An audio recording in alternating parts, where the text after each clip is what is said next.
నమస్కారం. మనలో చాలా మందికి ఒక మంచి ఐడియా వస్తుంది గదా, కానీ దాన్ని నిజం చెయ్యాలంటే డబ్బులు, అది పెద్ద సమస్య. చాలా మందికి వచ్చే కామన్ ప్రాబ్లం ఇది. మరా డబ్బు ఎక్కడ్నుంచొస్తుంది? సరే, ఈ రోజు మనం ఈ స్టార్టప్ ఫండింగ్ జర్నీని స్టెప్ బై స్టెప్ చూద్దాం. ప్రతి సక్సెస్ఫుల్ జర్నీ వెనక ఒకే ఒక ఐడియా ఉంటుంది. ప్రపంచాన్నే మార్చేగల ఒక పవర్ఫుల్, ఇన్నోవేటివ్ ఐడియా. బహుశా ఇలాంటి ఆలోచనే కదా చాలామంది ఎంటర్‌ప్రెన్యూర్స్ని ముందుకు నడిపించేది. అయితే ఒక్క ఐడియా ఉంటే సరిపోదు కదా, దానికి జీవం పోయాలంటే ఇన్వెస్ట్మెంట్ కావాలి. ఆ పెట్టుబడి చాలా ముఖ్యం. అసలు ఛాలెంజ్ ఇక్కడే స్టార్ట్ అవుతుంది. ఐడియా ఏమో బ్రహ్మాండంగా ఉంది, కాని బ్యాంక్ అకౌంట్ చూస్తే ఖాళీ. సో ఈ ఫండ్స్ ఎక్కడ్నుంచొస్తాయి? డబ్బు అనగానే మనకి ఫస్ట్ గుర్తొచ్చేవి బ్యాంకులే, కరెక్టే కదా.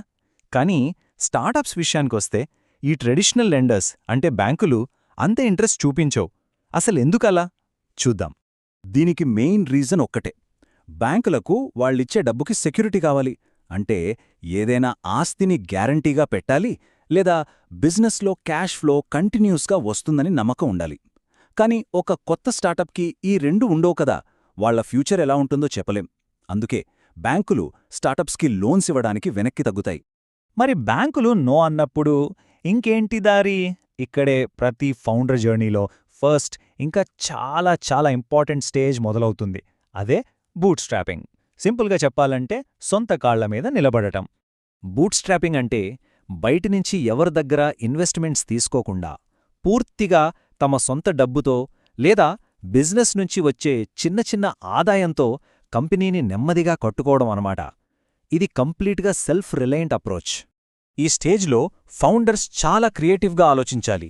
ఉదాహరణకి సరుకుల్ని అప్పుకి తీసుకోవడం, ఖరీదైన ఎక్విప్మెంట్ని కొనకుండా లీజ్కి తీసుకోవడం, కస్టమర్ల నుంచి రావాల్సిన బిల్లులని ఒక ఫైనాన్స్ కంపెనీకి అమ్మేసి వెంటనే క్యాష్ తెచ్చుకోవడం. అన్నిటికన్నా ముఖ్యంగా తమ సొంత సేవింగ్స్ని బిజినెస్లో పెట్టడం. ఇలా సొంత డబ్బుని రిస్క్ చేస్తున్నారని తెలిస్తే ఫ్యూచర్లో వచ్చే ఇన్వెస్టర్స్కి కూడా ఆ ఫౌండర్ మీద ఒక నమ్మకం వస్తుంది. బూట్ స్ట్రాపింగ్ అయ్యాక చాలామంది ఫౌండర్స్ వేసే నెక్స్ట్ స్టెప్ ఇదే.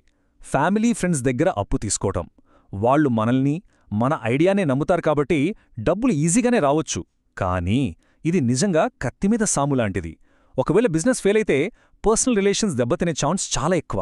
అందుకే ఎంత క్లోజ్ అయినా సరే లోన్ అగ్రిమెంట్ని పేపర్ మీద రాసుకోవటం ఎప్పుడూ సేఫ్, చాలా ముఖ్యం కూడా. సరే, సొంత డబ్బులు, ఫ్రెండ్స్ సహాయంతో బిజినెస్ని ఒక స్టేజ్కి తీసుకొచ్చారు. ఇప్పుడు దాన్ని ఇంకా వేగంగా నెక్స్ట్ లెవెల్కి తీసుకెళ్లాలి. అప్పుడే మనకు బయట నుంచి పెద్ద ఇన్వెస్ట్మెంట్స్ కావాలి. ఇక్కడే ప్రొఫెషనల్ ఇన్వెస్టర్స్,